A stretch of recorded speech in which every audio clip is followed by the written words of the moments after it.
Don, there you are. Thank you. Melanie?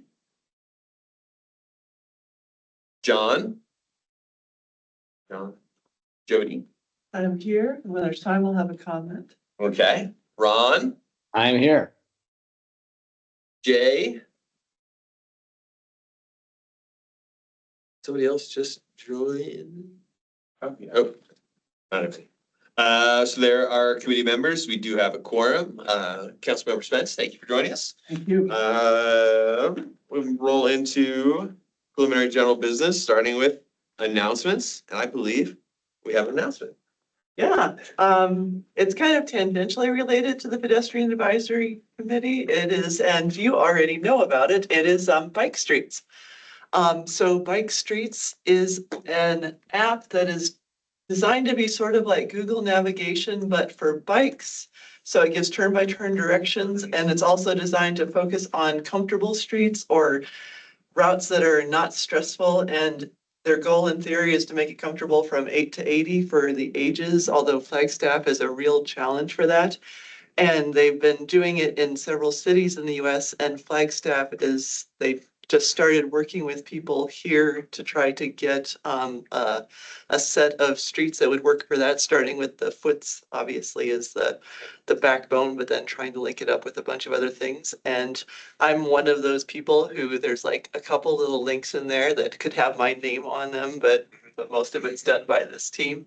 And so it's gone live now, and they're trying to let people know about it and also I think there's room for a lot of improvement still. There's still quite a few streets that maybe shouldn't be on there, or there might be alternate routes, but it's kind of a neat thing, and they're trying to work it in with being very integrated with city plans or infrastructure or identifying future things that could work. And actually, one of the questions will be eventually that we're going to have is about that new roundabout, the combination roundabout, and going over to Target, the directionality of it, and whether you're only supposed to ride one direction under the tunnel versus two directions. And so trying to figure out what's going on there. But that's not so much a pedestrian thing. So yeah, so it's kind of cool. The only thing that's a good summary. And the only thing I would add is, as I understand it, it's kind of an offshoot of Strongtown. It seems like there's a lot of overlap in the people that are doing it. Strongtown now has a chapter in Flagstaff, and as she says, there's the people that are promoting Strongtown are taking this bike street as a first major project, and the brains behind it, the methodology is from a man named Ari in Denver.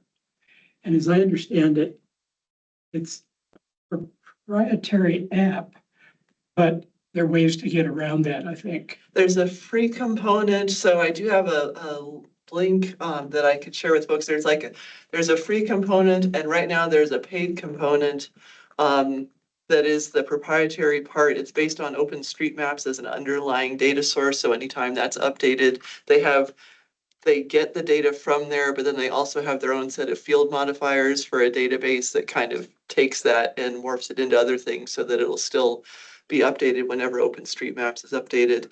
And they're also hoping with some of the different cities to try to turn it into kind of a digital service if they can get and work with the cities enough to make it just blanket available to anyone in the city or to the university or whatever constituency might want to do that. And I don't know how successful that's likely to be or not. I know they're not making any money off of given the cost of the paid portion and the number of people who are paying, it's not the next TikTok or anything like that. So, but it's pretty cool. I was using it, and it actually is pretty nice to have something just to say, turn right at the intersection, go left here, and not have to think too hard about it. And it did find a few routes that I wasn't familiar with. So Great. Thank you. Any other announcements from PAC members, staff, or Councilmember Spence? All right, moving on to public comment. Martin, did you get any requests for public comment?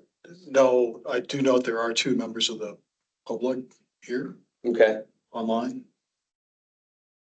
If they want to say anything. yeah, if any members of the public online have any announcements they would like to share or public comment, now is a great time. Don't feel obligated. All right, all quiet, moving on to new business. Draft Regional Plan 2045, review and adoption. So I've got, the next two, presentations or discussion items Mhm. are kind of related. Okay. And I think in the interest of kind of context and order, if you would indulge me and allow me to do the number two, foots planning and implementation first, because I think it provides a lot of context for Of course. regional plan discussion. Great. So let me share my screen.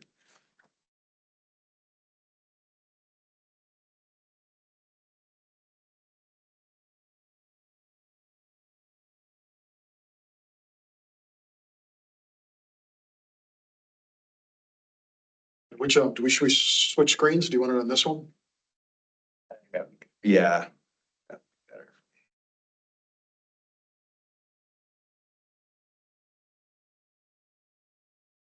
Okay, and then Great. we have a confirmation from people online. You're able to see the presentation?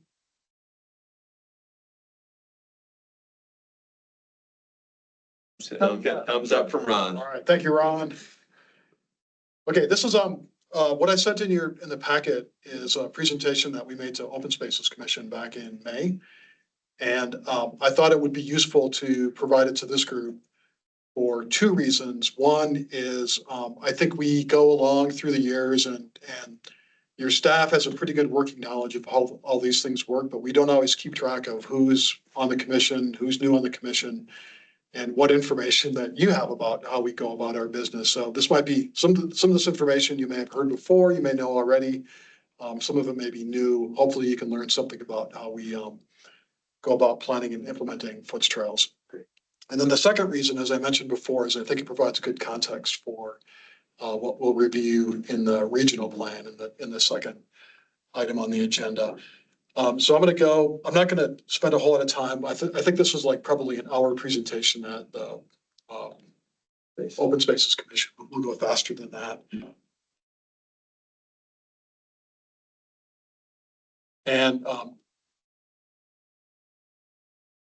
hang on, we just need to admit a few people. Okay. So this is just information on how we plan and implement the foot system. And I want to start with some general information on the benefits of trails. And I don't feel like anybody in this room needs to be convinced of these things. The reason that I bring them up here is I think it's easy for us over time to take things for granted. And sometimes it's good to be reminded of why we do what we do and to put it into words. And I think this will become relevant when we talk about the regional plan stuff. So what are some of the benefits of trails? First off, trails are transportation. In Flagstaff, they're an integral part of our transportation network because they give people a safe and comfortable way to get around that's away from roads. They're also recreation, of course. We'll see that we have data that trails are our most well-used recreation facility. Third, they give people contact with open space or access to open space and contact with nature, especially when there are greenways involved in the trail system itself. Of course, our urban trails are the best way to get out to trails in the surrounding area in the Forest Service and on regional open space. Lots of documentation on the benefits of trails to physical and mental health and a sense of well-being. Trails help form our neighborhood and city and give it kind of an organization. You can imagine just a development of houses and a grid. If you punctuate that with open space, it kind of defines what that neighborhood looks like and gives it some organization. Trails enhance quality of life and help form our community's identity. I think that's a big thing in Flagstaff, that trails are a part of how we think of ourselves. Habitat. Here we'll mention birds and small mammals. Of course, there are things like deer and elk and bears and mountain lions, but those may be limited to bigger greenways and aren't always a benefit to have in the middle of town. Economic vitality, for a variety of reasons. Economic vitality, two aspects. One is that lots of companies that make locational decisions look at quality of life issues, including amenities like trails. So trails start to become a basic infrastructure service, as important possibly as sewer and water, high-speed internet, roadways, things like that. And then the second aspect is when we operate trails and construct trails, there's a multiplier effect. And again, there are numerous studies that show how much trails bring into the local economy. Property values, there's a documented correlation between trail proximity and property values. We could say there's a flip side to this, and that trails are driving, we don't need anything to drive up housing costs in Flagstaff, right? I think the answer is that when amenities like trails make property values go up, it's because some neighborhoods have good access to trails and some don't. So if all neighborhoods or all places where people live have good access to trails, then that is kind of equalized. There's not a disparate effect on property values, and then property values are affected by other things, not necessarily directly by trails. Safety. Managed trails help promote positive behavior on the part of users and promote safety by providing a level of activity and the eyes on the trail phenomenon. So when there's a trail through an area and there's a lot of people on it, they're using it appropriately as a trail. Anybody who's in that area for nefarious reasons will be shooed away to other places. So there's that safety aspect. And then finally, of course, tourism and visitation. And I write here that a good trail helps promote responsible visitation. Tourism and visitation might be another one of those issues that may not resonate completely with everyone in the community. For the Foots Trail system, this is a citywide network of shared use pathways. Shared use simply means that we allow bikes, joggers, runners, hikers, scooters, skateboards, and multiple users. Most of them are 10 feet in width. For the most part, they're managed by the city, including maintenance. This is kind of our little Chamber of Commerce spiel. Foots Trails offer a diverse range of experiences. Some go through beautiful natural areas. Some are located along Route 66. They connect the community. That's really an important aspect. So you can get to places where people want to go, and they serve multiple functions. So we mentioned transportation, recreation, contact with nature. You can do all those things at the same time. That is permissible on the trail system. You don't have to limit it to one. We have 59 miles existing. About half of these are paved and half are aggregate surfaced. Another 75 miles are planned.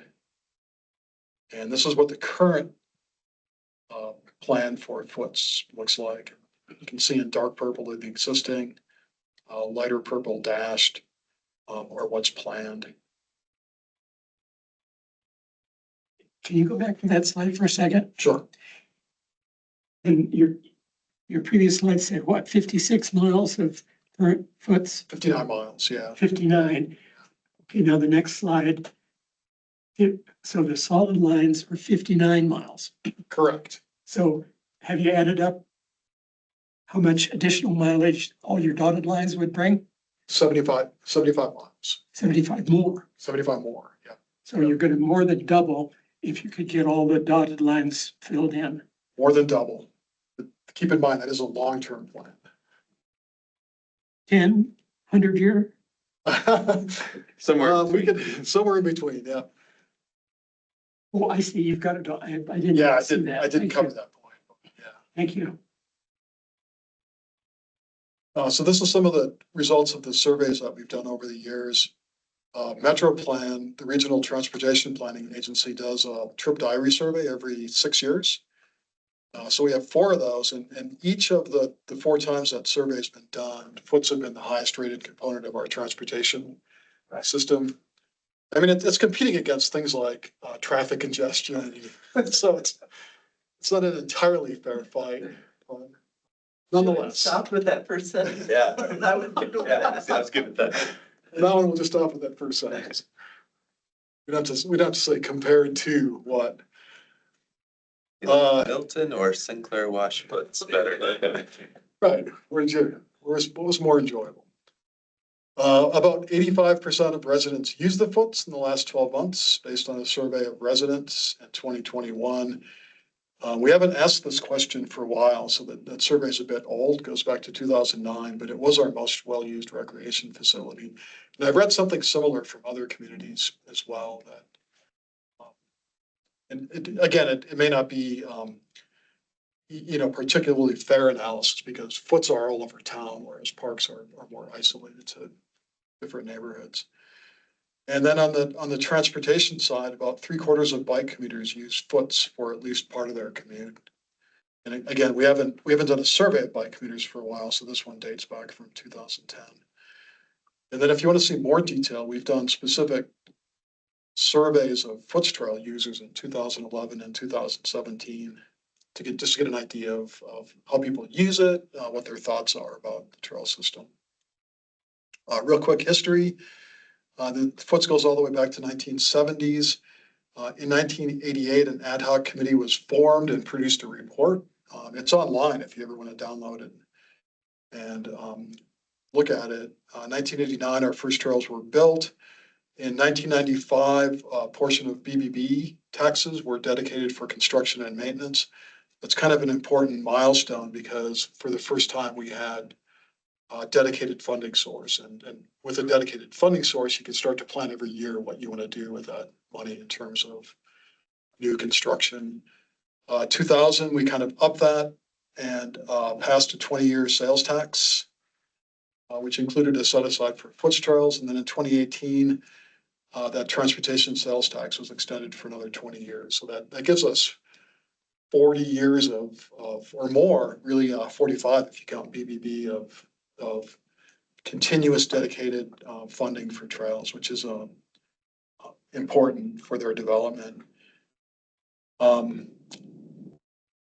Councilmember Spence, maybe you can extrapolate, based on this progression, how long it will take us to do another 75.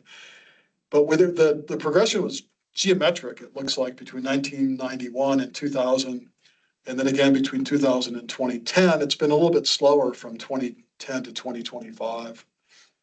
I think there's, of course, a good reason for that, that all the easy trails are built. The ones that are left are both complicated and much, much, much more expensive than what they were when we first started building them. This picture, by the way, if you've ever seen it, it's right just east of the visitor center along the Route 66 trail, and it is the symbolic milepost for our 50th mile of Foots Trail. So this right here was that was our 50th mile.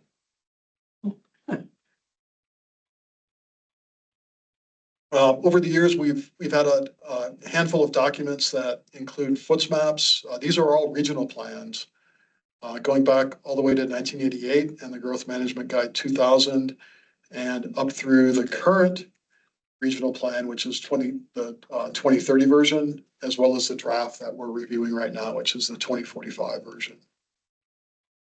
So really, all the way back to 1988, these have been planned. I meant to mention this, but on that ad hoc committee back in 1988, the chair of that committee was Dale Shewalter, who the Dale Shewalter, who lots of people will recognize as the father of the Arizona Trail. And I think there's a interesting kind of bit of overlap in that history because he was working on he was riding his horse across Arizona, planning the route for the Arizona Trail. At the same time, he was on this ad hoc committee for urban trails. And so, of course, Flagstaff is one place where the Arizona Trail goes right through the middle of town because he combined his interests. Is my hypothesis in that at that time. Given the importance of the BBB funding as a component of Foots funding, future Foots funding, what does our group, either both bicycle and pedestrian, what do our committees how well are we represented on that committee that decides out how to divvy up the BBB funds every year? A lot of the work is done internally. The Transportation Commission is the board or the commission that kind of has the authority. They're to recommend to city council, I guess, ultimately, how that money is divvied up. So presentation is made to Transportation Commission every year on that topic, and it will probably come up either at the end of the year or early in the next year is the next time that will happen. Typically, we try to bring information to this committee and to the Bicycle Advisory Committee on what the next year's capital plan will look like, to give them a chance to. But that's after the decision's been made. And not, the decision is made ultimately by council when you approve the budget. So up until that time, we're just reviewing drafts. At some point, after our committees look at it and after Transportation Commission looks at it, it goes to a council retreat, and council has an opportunity to review it and discuss it, hear about it from staff, and ask questions about it in more of a less of a formal setting than a typical council meeting. And they typically take all day to review the capital plan. Now, yes, that's in my portfolio then, since I'm the council liaison to Transportation Pedestrian Committee and Bicycle Committee. So I accept the challenge. Accept the challenge. And I think, these processes should be transparent for the community and engaging in the community as well. Like this is how we decide, this is how we prioritize our projects and decide which projects get funded in the next year and the next. Sounds like we need to invite a Daily Sun reporter to come to that retreat. I imagine they cover it. Yeah, I don't know for sure.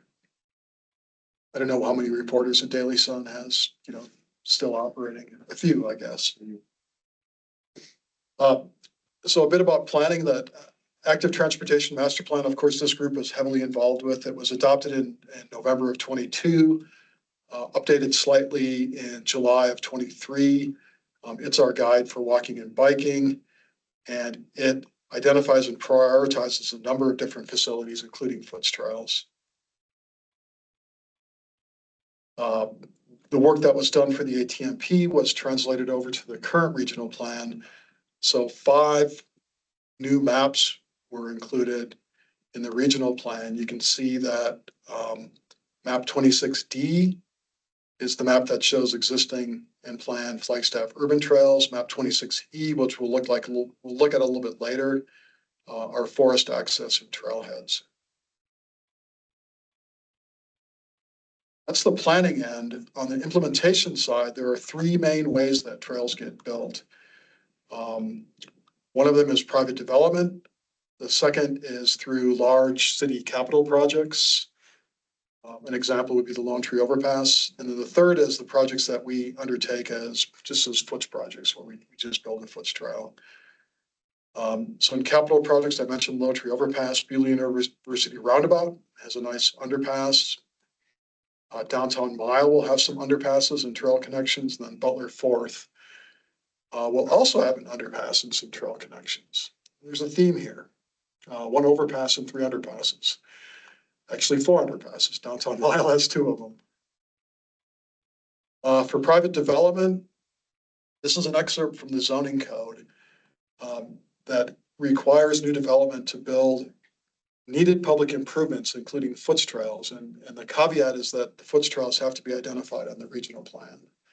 So in other words, we don't make up foots trails as we go along. They're already planned on that map in the regional plan. So that map becomes important because that gives us the authority through this provision in the zoning code to require those trails. Was that newly opened underpass? Was that partly through private development? Or is that okay? Yeah, the Milltown development. Good, because I had told people that. Most of it, actually, almost all of it. Okay. It's built Yeah, private. that seemed like that was a nice taking advantage. I mean, like, Yeah. taking advantage of the working together process to say, you get this and we want this as well, and let's make it all work.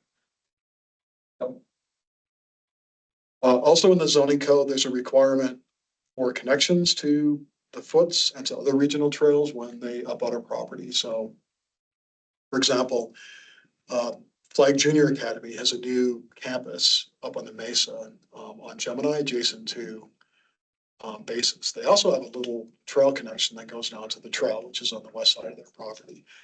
That one seemed pretty easy. It's a school, like that. It's a good way to get kids to the school. Regional trails would be any of the Forest Service trails, including the Arizona Trail, the Flagstaff Loop Trail.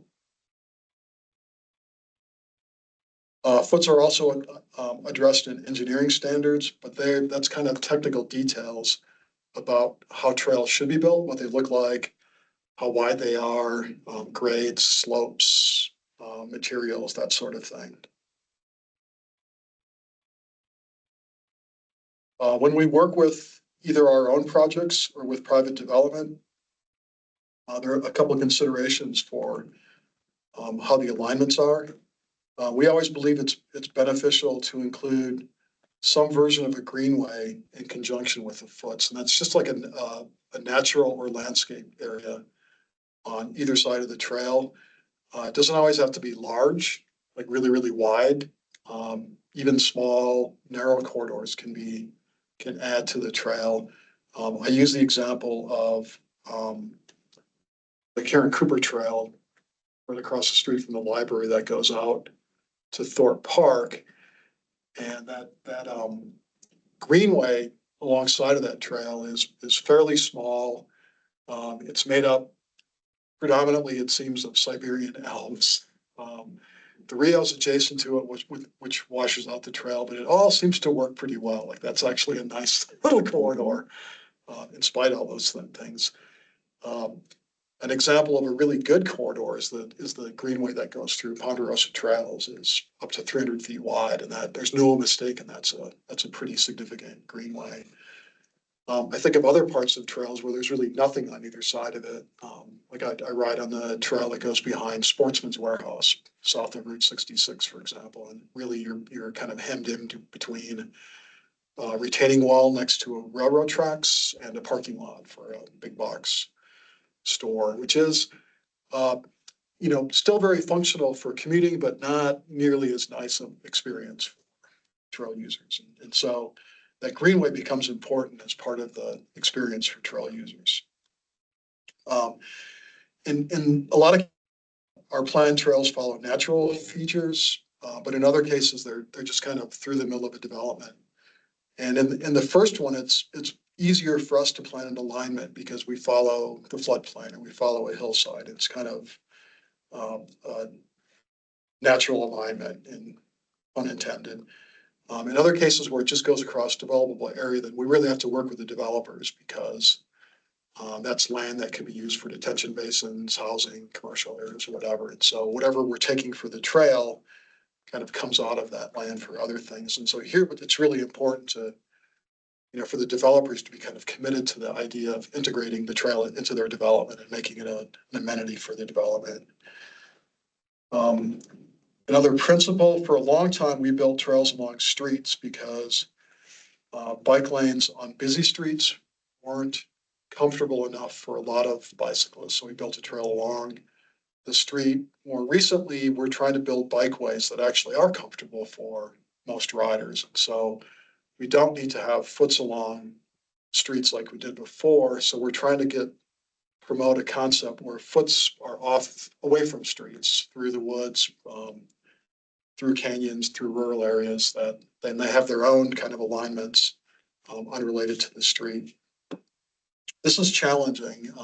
I can tell you that given the cost of land and some of the pressures on development, finding land for a foot trail has become more and more difficult the last handful of years. What that means is a lot of developers want to put trails next to roadways or streets to kind of maximize the efficiency, I guess, of the land that trails take up. At some point, I think that diminishes the trail experience, and eventually we end up with just a bunch of wide sidewalks that don't necessarily add up to a nice system of trails. Here are a couple of the active development projects. None of these are small projects. These are all fairly significant. The foots components within them is fairly significant as well. And then the final category is the projects that we build as standalone foots trails. These are planned, prioritized, and budgeted separately in the capital plan. You all have participated in the prioritization of these trails. We look at 4 factors. Generators and attractors are things like schools and parks, transit stops. So we're the places that people want to get to. And let's prioritize our trails that get them there. Social factors are the circumstances or situations around the community that make it more likely that people would walk or bike, or more beneficial for people to walk or bike. We look at things like neighborhoods with higher percentages of children or elderly, places with higher percentages of people of color, low-income areas, neighborhoods without access to vehicles. Things like that are what form the social factors. The last 2 are need and functionality, and then completion and connectivity is how well does it help complete our overall network. So here's what it looks like when we prioritize. The dark lines are existing, and then red, orange, light blue, and dark blue are 4 different layers of priorities. Hopefully, when we take those things into account, what starts to happen is the priorities start to become the trails that make good connections and serve destinations where people want to use them. Then we've talked before about capital planning. This is what Councilmember Spence has agreed to take on as his mission. Our 5-year capital plan. First year is a budget. Years 2 through 5 are planned. And we have a handful of revenue sources, primarily Prop 419, which is a transportation sales tax. BBB pays mostly for maintenance of foots trails. We don't get any money from BBB for construction of foots trails. And then grants have always been a significant source. Grant availability can kind of ebb and flow with kind of national priorities, as we've seen dramatically. And here's some of the trails that we're working on. So if we put it all together, here's a map of existing trails that have the private development that we highlighted on the previous slides. So in purple, so that it's fairly significant new trails, and we can layer in trails and capital projects, and then our own priorities for trails. And you can see how over the next few years, and we don't know what this time frame is really. We can only guess, but let's say 5 to 10 years. This is some of the trails that will begin to appear. This one in orange should be under construction really soon, so we have a better idea when that's coming along. We plan other kinds of features, single track access trails, lead from our system of foots out to the forest. Forest access points are all the places around the perimeter of the community where people get access out to the forest. It may or may not be a foots trail that provides that. Trailheads and then outline connections, and I'll show you just maps. Here's kind of a more regional view with the city and the forest. And the dark red lines are single track trails that would lead from our foot system out to the forest and other regional open space. Here are forest access points. So most of these are used, but not all of them have property rights or improvements, like gates or fences or things like that.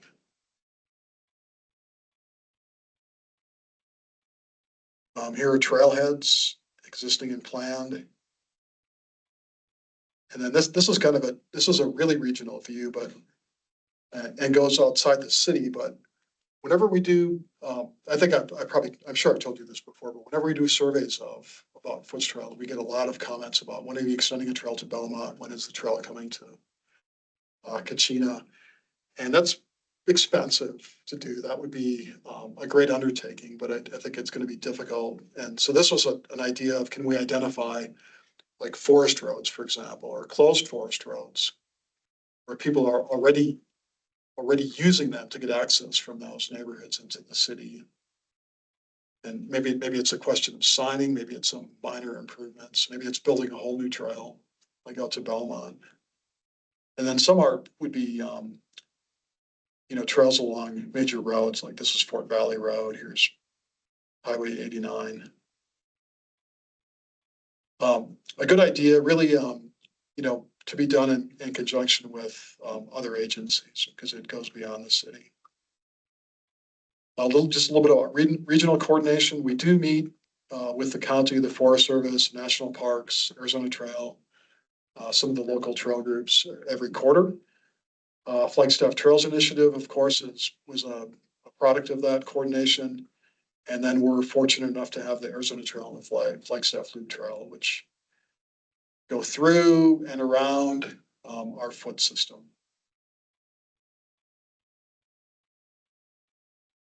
So that's it for that agenda item, but if I'm happy to entertain questions, comments, thoughts.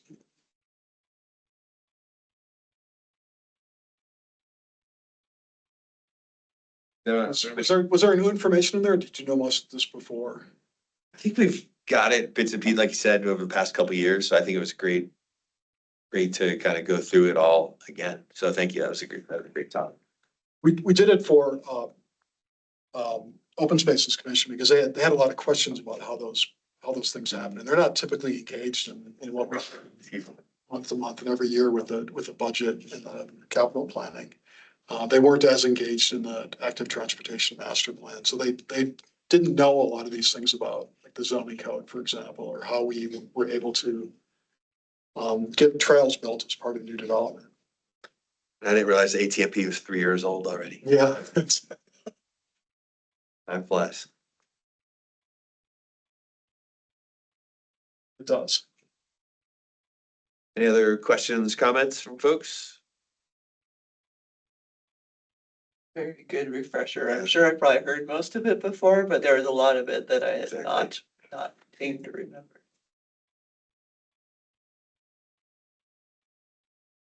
And I always try not to get too excited when you show the future map. It's coming.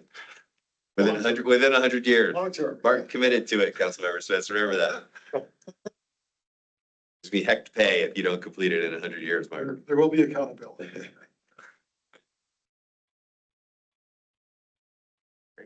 Thank you. Thanks.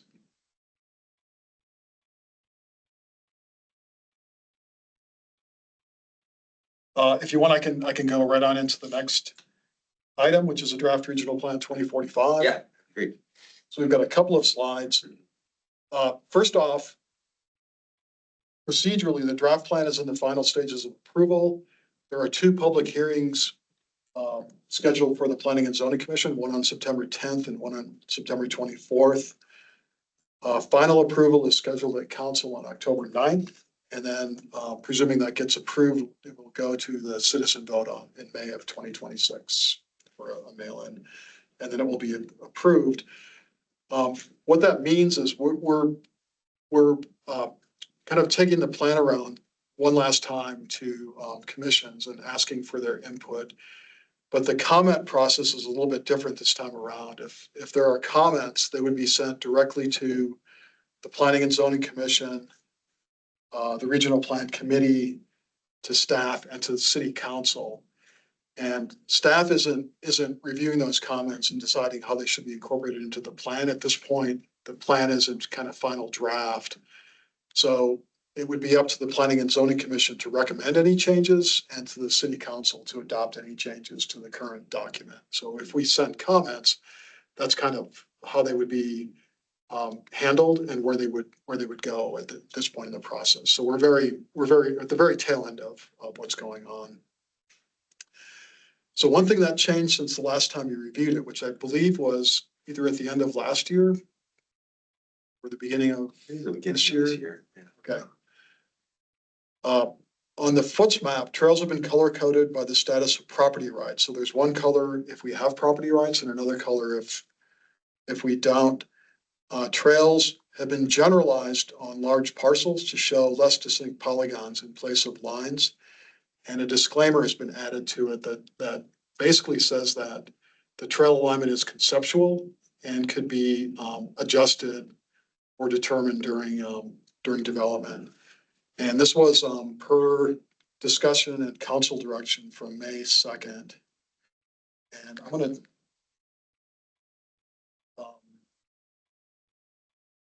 we'll do a couple more slides and I was gonna show you what that map looks like. So the discussion came up in response to private property concerns about two issues, really. One is that planned trails that are illustrated in the regional plan lead to trespass and creation of unauthorized trails on private property.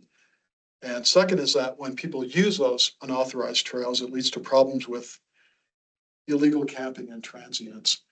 I'm gonna say on the record here that neither of those claims have been substantiated. This is the concerns that the property owner raised. I don't know that there's evidence for. Definitely say that when I go out and look for a way to get from here to there, I have never gone to the planned FUTS trail thing to, I mean, there's always been social trails where I look and I see, oh, looks like people are going through here. Maybe I should use this as a shortcut or whatever. It had not occurred to me to use this as a resource for looking up and planning.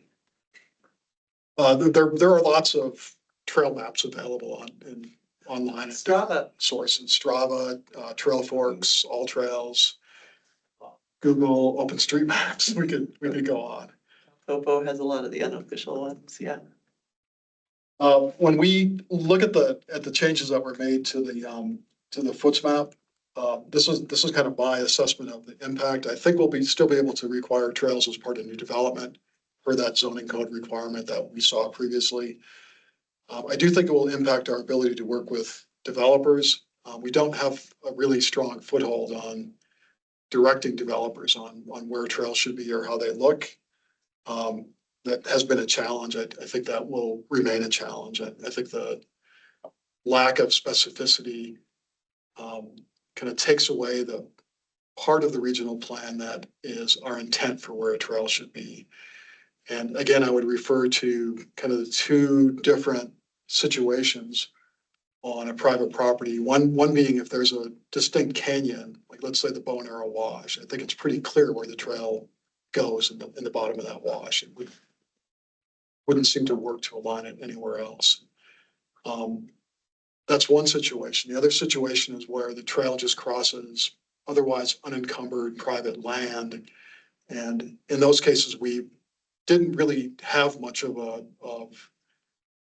ability to affect what the trail looks like or where it goes through that development, other than to, do our best to work with the developer to integrate it into as part of the development.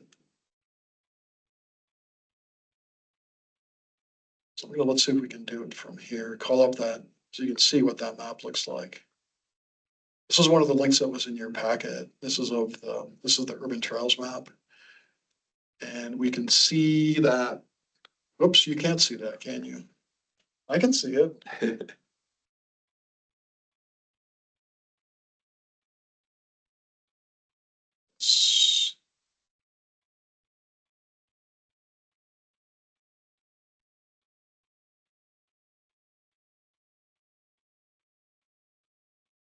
Oh, you can see it. So this is the overall trails map. Existing trails are shown in dark purple. Oh, I see now the polygony thing.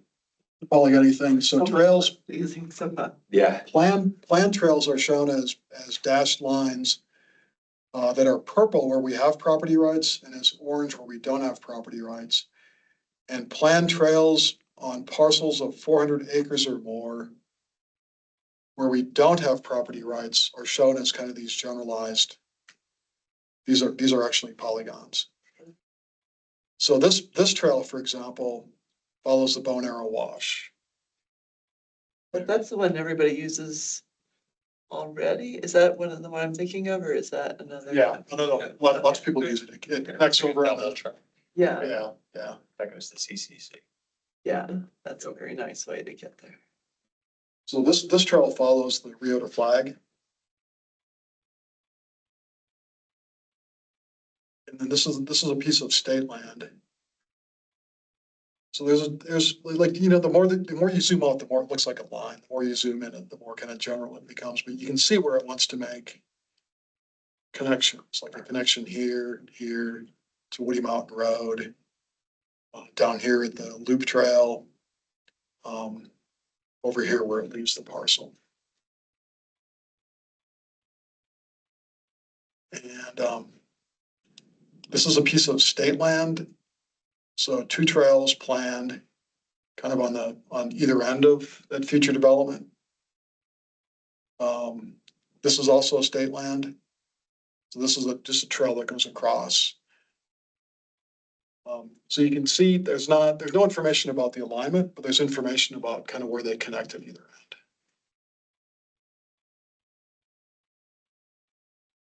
And this is what, you know, I think we looked at that in the PowerPoint. There was a map that showed existing and planned trails for the current regional plan. This is what the map would look like in future presentations on.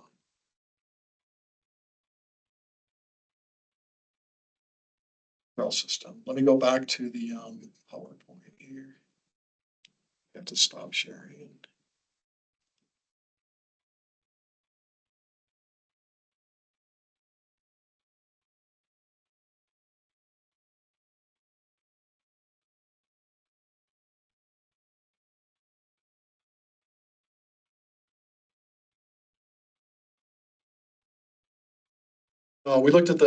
We talked for a bit about forest access points. There have been some comments coming in from the public and from a couple of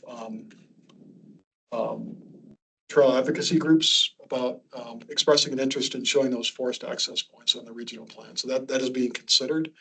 Like I mentioned, they're on the current regional plan, taken from the ATMP. They're not on the current regional plan draft, but there's, like I mentioned, some interest in having them added to it. And we saw them on the map, so I won't bring that up. For your purposes tonight, you've got a couple of options. Really, this is the same as last time. There's an email to submit comments to, and like I mentioned, this is going to go to the Planning and Zoning Commission, the Citizens Committee, and to the City Council. If you want to submit formal comments from the Pedestrian Advisory Committee, you can do that. We'll probably have to talk about how we, you know, compile those comments, and it may require us to schedule a special meeting to get them together and sent in a timely manner. It's just coming up in September. You can also choose to submit comments as individuals or citizens. I think this is kind of the route that we took last time. So either this is up to you. In terms of the content, these are a few recommendations. Again, this is entirely up to the committee, how you want to approach it. One level of comments would be fairly general and supportive trails, or the benefits of illustrating the benefits of trails. And the second could be specific comments if you want to make any regarding the foots map or the regional trails map. We kind of give you this option because the changes to that foots map weren't something that you had before when you did your first review. So it felt important for you to be able to see what that looked like, and if you're interested or you want to, that you have the opportunity to make comments on it. You don't have to. The foots map is something though that we'll be able to comment on in an ongoing basis is that correct? Or is No, now this, when it gets adopted, it becomes our foots plan. Okay. Until the regional plan is redone. like in 2045 meeting? I think it'll be before that. Yes. Gotcha. Yeah. No, I was just trying to think. I had someone asking me some questions about the foots thing, and so I was trying to decide whether or not I should be spending time looking at or thinking about the total missing connections in on the east side, across the major neighborhoods of the east side of town, and then the missing connector, the 3 blocks between around the north side of the hospital. So there's no like east-west connector. Anyway, but I was thinking that would probably be in the coming months, so there would be another review of Wits trails and everything else. So that would be something to throw in as a comment, but recognizing that Cause I feel like there's already been an awful lot of thought going into the foots trails, and then I looked at the big map and when you pulled it up there and I just saw those two big holes up there and I thought, oh, I guess there are kind of some big holes in the foots. But is that something that's already been fairly well, like, yeah, we wanted ones there, but it's about impossible?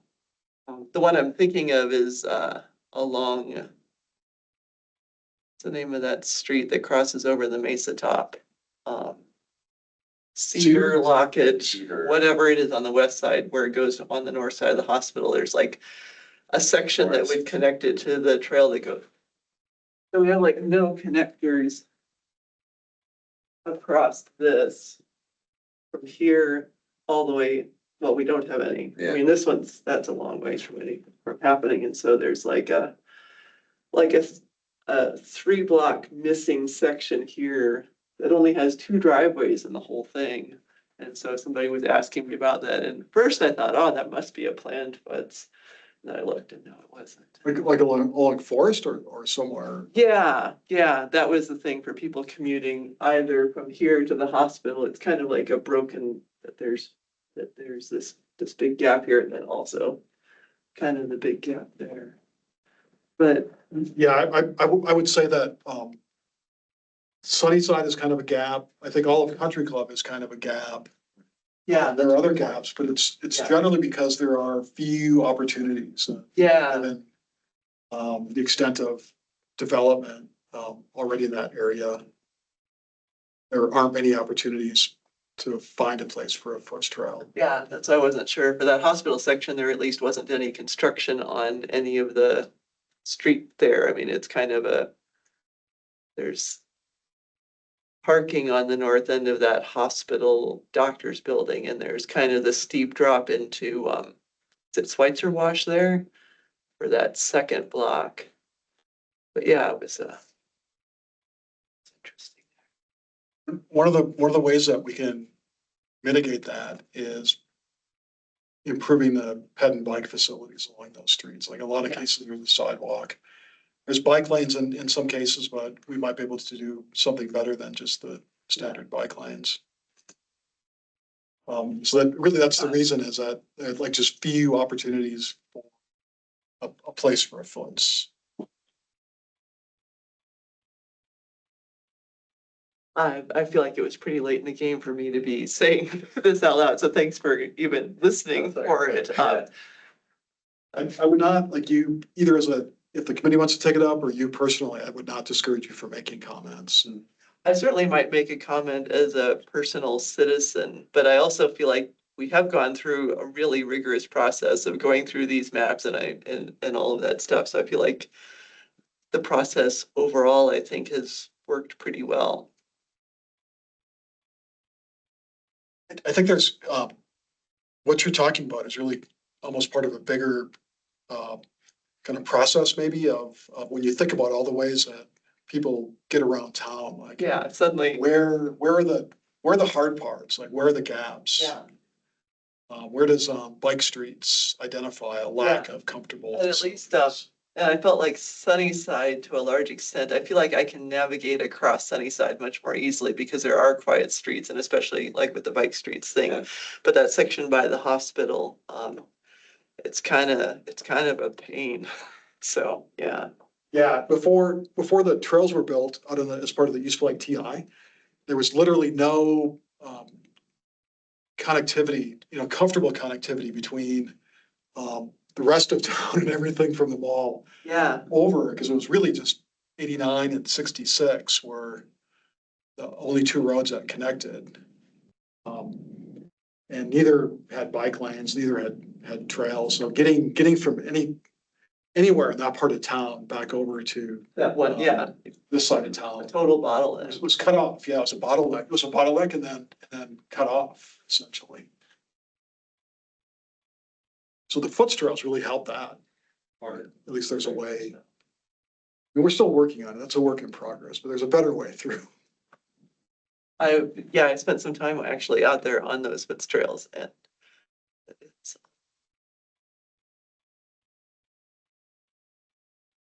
So you could take these maybe take the questions one at a time.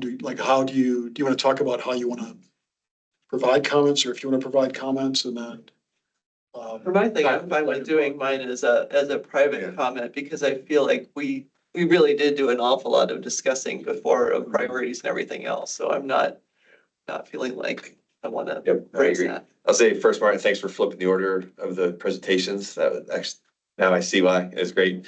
Yeah, I think I'll probably make a comment or two myself, just because I can't help myself. But I would suggest at this point that the members just do it individually, unless there's any strong movement for collaborative effort. But I think just being involved individually, and then with the planning and zoning, the two planning and zoning meetings is probably the best bet.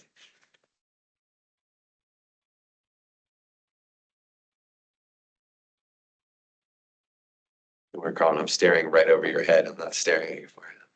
I'm looking at the screen right above you. If it looks weird, like. Yeah, I think we're good there, Martin. Okay. Perfect, thank you. I can move us on to our next one. Sounds exciting. Migration to Agenda Quick. Yeah, and I've got I printed these things out, which has two issues.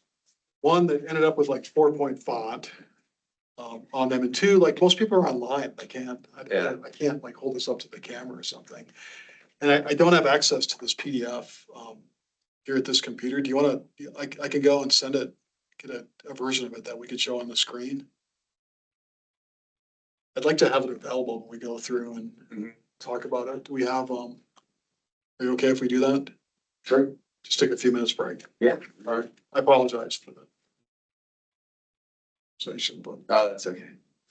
okay, so. Yeah, it takes just a couple minute break for you to go get the PDF or whatever. All right. Enjoy the in-room refreshments. I'll be right back. I'm just gonna look out the window. Oh, no. Yeah, feel free to look out the window. Straight from the faucet over there. So Matt, what's the status on the North Rim as far as, I know you were up there for a while. Yeah, I unfortunately left a month ago. I haven't been tracking it much since, but I mean, it pretty much seems wrapped up. Yeah.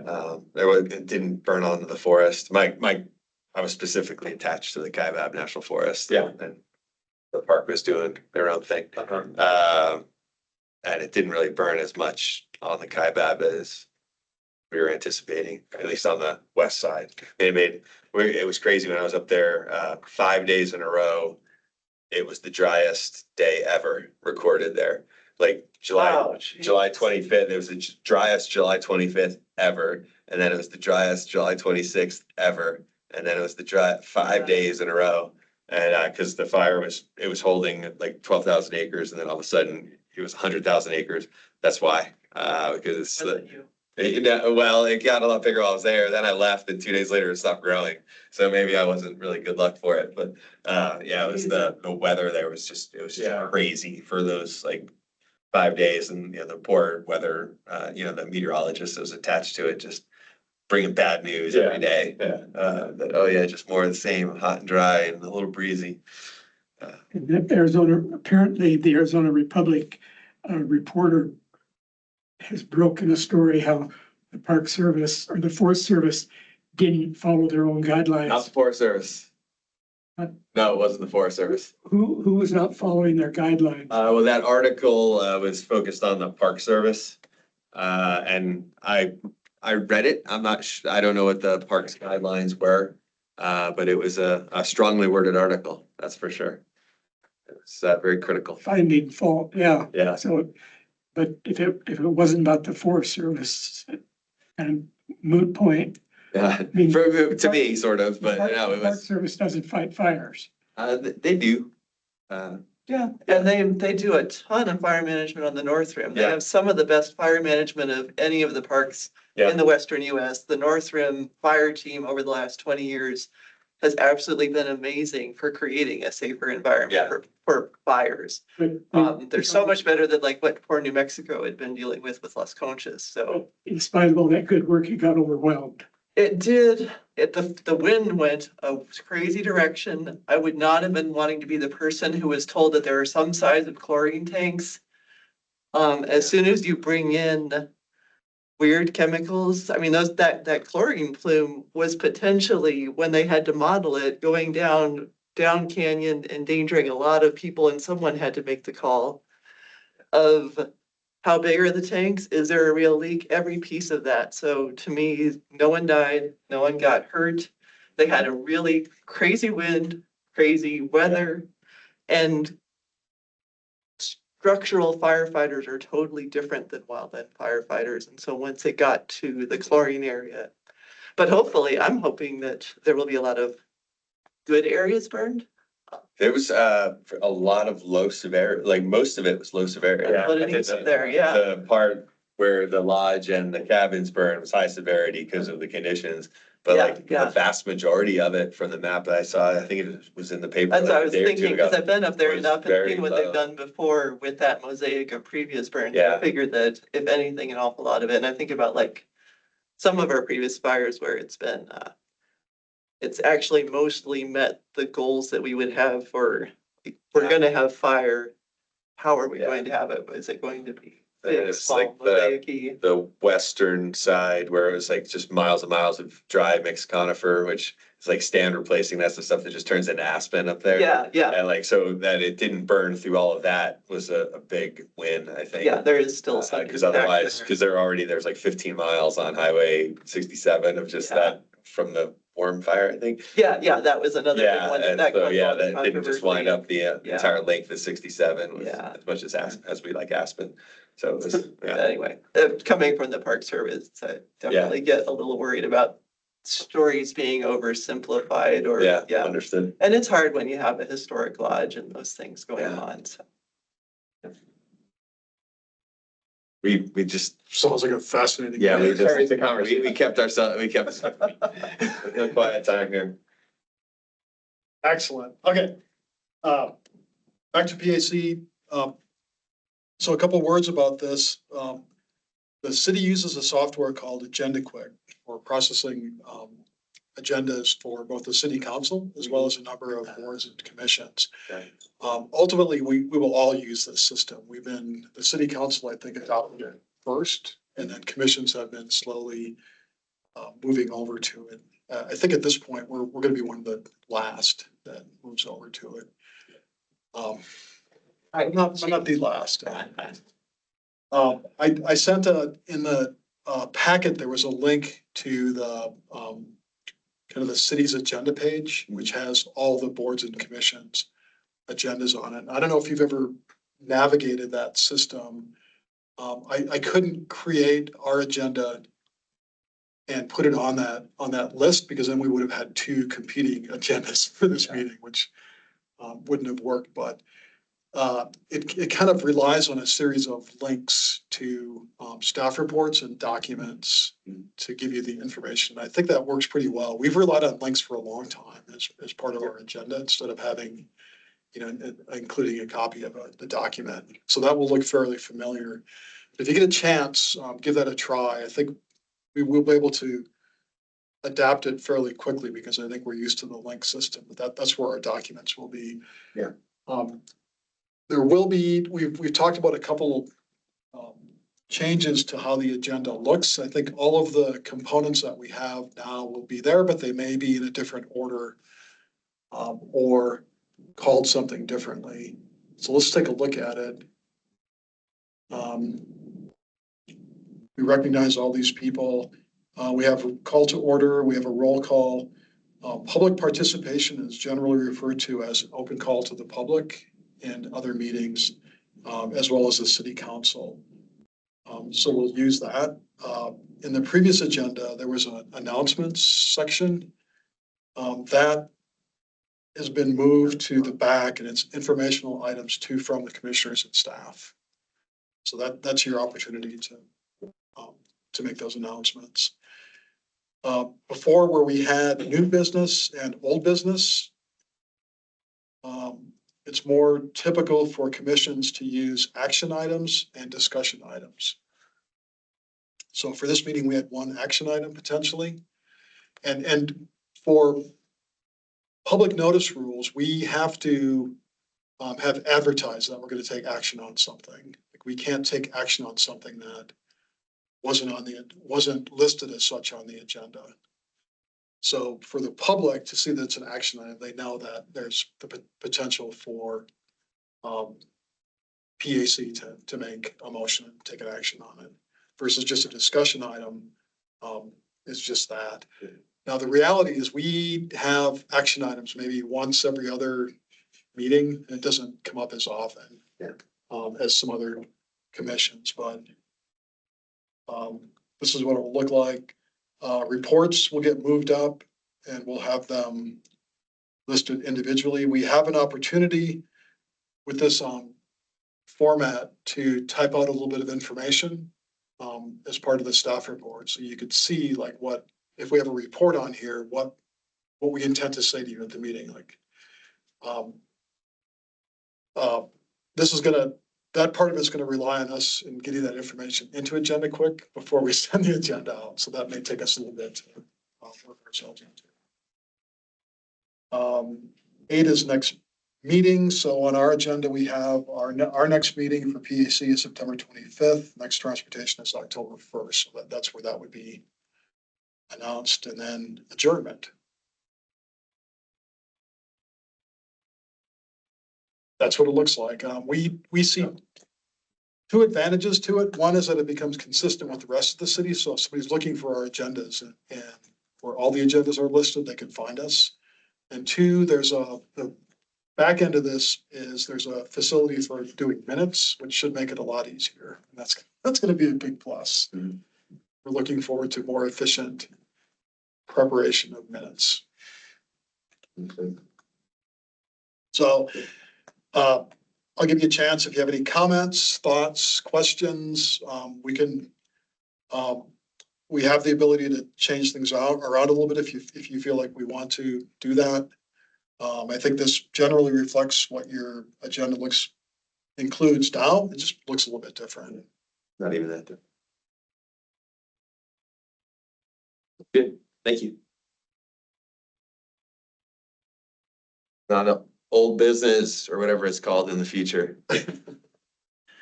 None. All right, reports. Well, I've got something that could be considered old business. Okay. I've done a sketch here of the topic I'd like to have us think about is the pedestrian crossings that have the flashing red lights, where a pedestrian wanting to cross a busy street, say Route 66 by Batteries Plus and just after you come off of Milton at this. A better way to describe it is O'Reilly Auto Parts. There's a pedestrian crossing with a pedestrian push button to start the flashing red light, and it says cars are supposed to stop on red or something. My question is with regard to the island, and there's another one over by the East Side Library.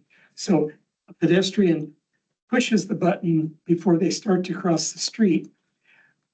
And then there's an island and they, I think, push another button to go across the next 2 lanes. My question to this committee is, do all of our pedestrian crossings with flashing red lights, do they all have the pedestrian island in the center where the pedestrian has to activate a second button to get the next set of flashing lights to activate? Or are there different kinds of islands? 2 comments. One is we should probably treat this as like an announcement because we didn't agendize a discussion of it. But I can give you a short answer, and then if we want a further conversation, we can certainly put it on an agenda. So the question of whether a pedestrian has to push the button twice kind of depends on the individual crossing. Usually, somebody might be able to confirm this for me, but on a pedestrian hybrid beacon, which has the flashing red lights, the button is pressed once and then the red light stop traffic in both directions. And so a pedestrian crosses all the way through and doesn't stop at the island in the middle. For the amber flashing lights, typically the pedestrian is asked to stop in the middle and press the button again because the amber lights are on traffic for one direction and then on traffic for the other direction as a pedestrian goes through. But that depends on if there's an island or not. There's a flashing amber beacon on Beaver at the hospital that I don't believe there's a push button in the middle. So the pedestrian hits the button. The amber flashing lights point for both lanes of traffic and the pedestrian crosses the entire roadway at once. So for future implementations of this, it depends on if we have an island in the middle and how many lanes the pedestrian has to cross. So like at the hospital, it's only 2 lanes, one in each direction. Right. So it's short enough that they can make that whole crossing. For a pedestrian hybrid beacon, which is the red flashing lights, those will typically be a cross at once situation. For an amber crossing on 4-lane roads that have an island, it's likely that it will be divided into 2. Okay, one of my problems is I'm colorblind and I have a hard time telling, you say amber, you say red, and it all looks the same to me, so maybe I'm the only one in town that has this problem. Probably not. I think a lot of people don't know the difference between the amber and the red anyway, as far as whether How they to- can, how even if to the they, driver especially. yeah, how does the driver respond? And Yeah. they treat it the same oftentimes, or at least that 166 they Thank do. you for considering that old business. Sir? Martin, reports. The first one, micromobility share. So not a ton as far as updates go. You will all recall the process that we've kind of been a part of where we came to PAC with a presentation quite a while back now. It feels like sometime in the spring, as part of an outreach phase, gathering information about what would be important for a potential micromobility share system in Flagstaff were one to come per council direction from a meeting that we had in February. That process has essentially wrapped up and staff is closing in on completion of a draft scope to inform a future procurement if one were to take place. The scope document currently is being reviewed by several city departments, including city engineering management, procurement, legal. Everybody's being asked to weigh in on it ahead of a September 23rd working session council meeting, where that scope will essentially create a presentation to be given to council. So if you're interested, please feel free to listen in on that meeting. I'll take number B, fourth cedar locker roundabout. The reporters that it's open. You're welcome to try it. We've ridden through it by bike a handful of times. Chris Carlton and I walked through it, tried all the different legs as pedestrians. It's interesting for us because we kind of we make notes about what works well or what didn't work as well. And unfortunately, we can only, when we take those, we think of things, we can really just apply them to the next roundabout. Or, in some cases, things can get fixed. So I would encourage you to do the same if you're interested in trying that as a pedestrian, just to see what it feels like. The next time the transportation staff comes and makes a presentation to us about planned roundabout, then hey, this worked well at the last one, or this could be improved for this one. So think about that. What was, how would you summarize your takeaway from your walkabout? Well, when we were there, the flashing lights weren't operational yet. There was generally good compliance with yielding, but there were 3 grown men wearing bright green vests, one of whom weighs in excess of 200 pounds. So, yielding behavior to a group like that is generally fairly good. Some of Time the to cut back on the calories. Yeah. Look at it. some of the geometries for bike moves were a little bit tricky. Right. I think, and I think all three of us have driven through it as well, experienced it that way. Actually, I haven't, I take that back. But we watched, like 3 different garbage trucks go through. Seemed to work okay. Thanks. The eastbound to southbound kind of slip lane, I think was interesting. And just tease you into where other people were already coming, whereas you used to have your own receiving lane at the old layout. I was surprised at kind of how that geometry worked.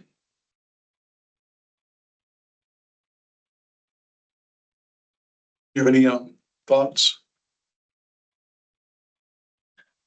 Feel like when we were standing out there and I was envisioning the previous layout of the intersection, I think that this one makes a lot more sense for the area. I think traffic flows better. I haven't gotten to stand out there during a well orchestrated pickup drop off. I would like to. I think that everything is kind of working itself out, including they're still out there working every day lately.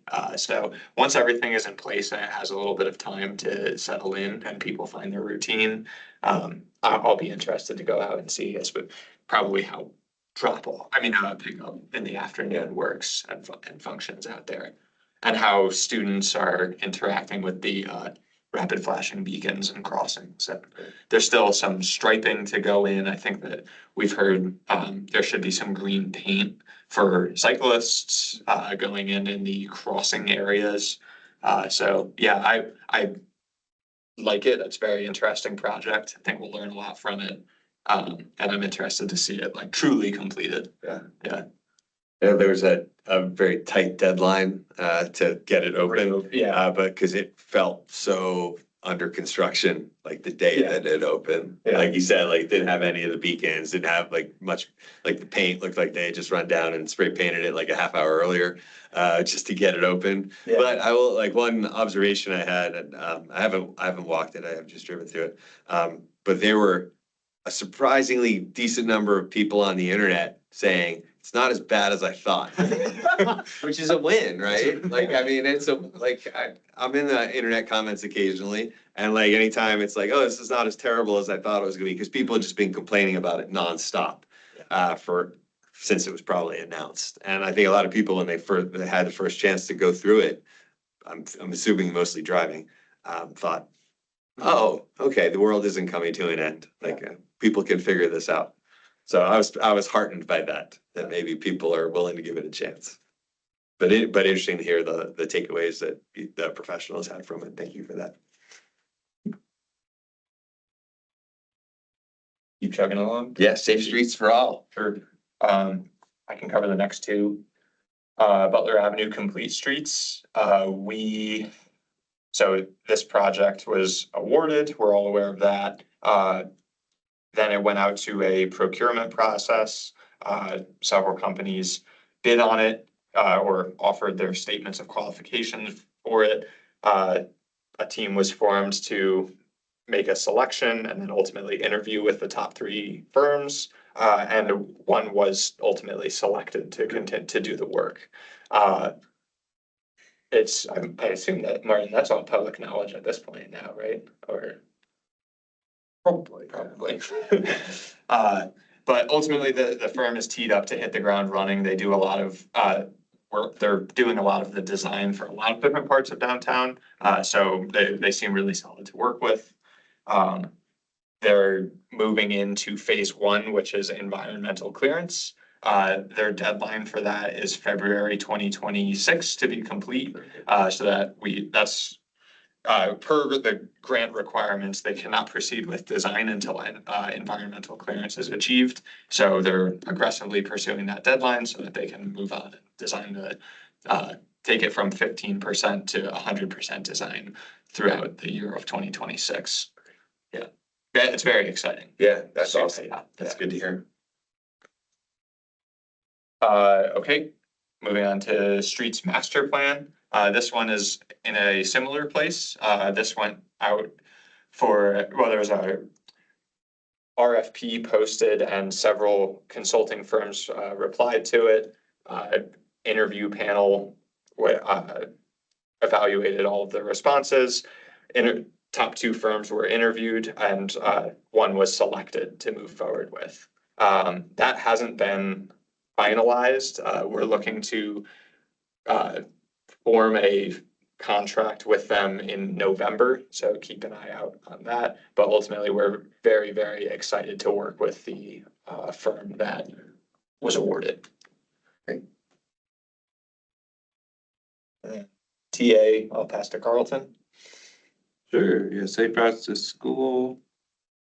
So I think I've been over the areas we're looking at, Killip, Sonawa area, kind of the whole Coconino to Men's to area, that's Knowles, Sonawa, Killip, Coconino, Men's area. We're gonna do some public outreach for that latter areas, the whole Sunnyside, kind of north half of Sunnyside.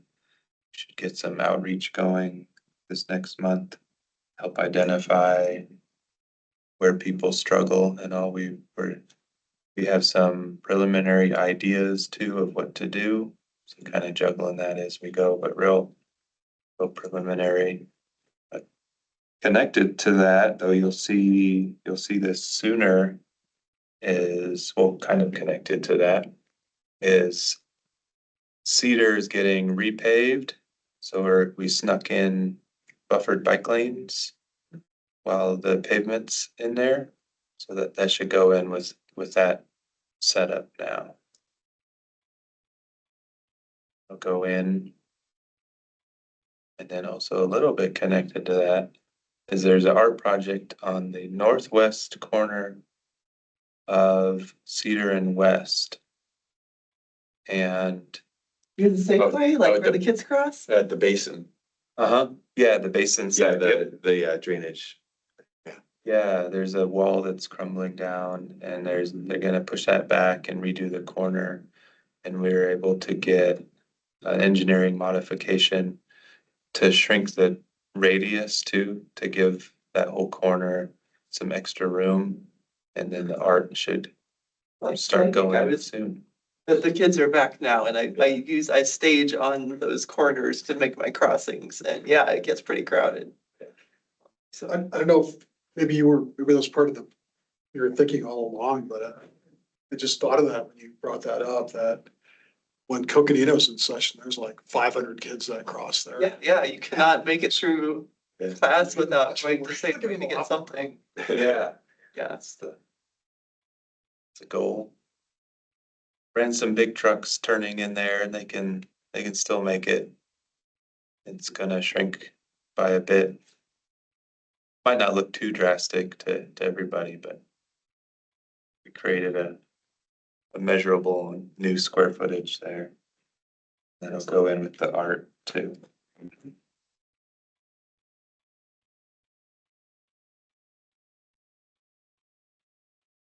That's it for there. Sure. I'll do this next one. Transportation Alternatives Grant, Fort Valley Multimodal Improvements. A couple weeks ago, I guess it was in June, I believe, we submitted at the end of June for this one. PAC offered a letter of support for this project for scoping of infill sidewalk on Fort Valley Road between Navajo to the south and Seacrest Elementary to the north, with a few crossing enhancements north of at Seacrest and then two north of Seacrest. This is just for scoping, so it's essentially a design project.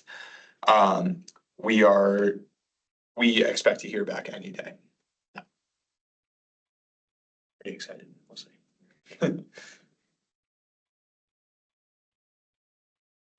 Back appointments and reappointments, AKA Jody can never leave. You need a quorum, you need me. The August Transportation Commission was canceled, so reappointments will be made at the October. The city has a new system now for taking in applications, and I don't have access to it, so I don't know. I know we have a couple of active applications, but I don't know if we've gotten any since like March, so I'm trying to track that down. Then it will be good to get someone on there. I can always come as a Yeah. As a member of the public. We'd shuffle you back to Bike Advisory Committee. I don't know. I'm definitely considering. Or you can move on to Transportation Commission. Sustainability, planning and zoning. Disability, I would be interested in that more. We're a good group. They need a lot more love in this town, although I think there's a lot of people wishing that. I mean, there's no bad intentions, just a lot of work to do. All right, last item, concluding announcements. Any suggested agenda items for our next meeting?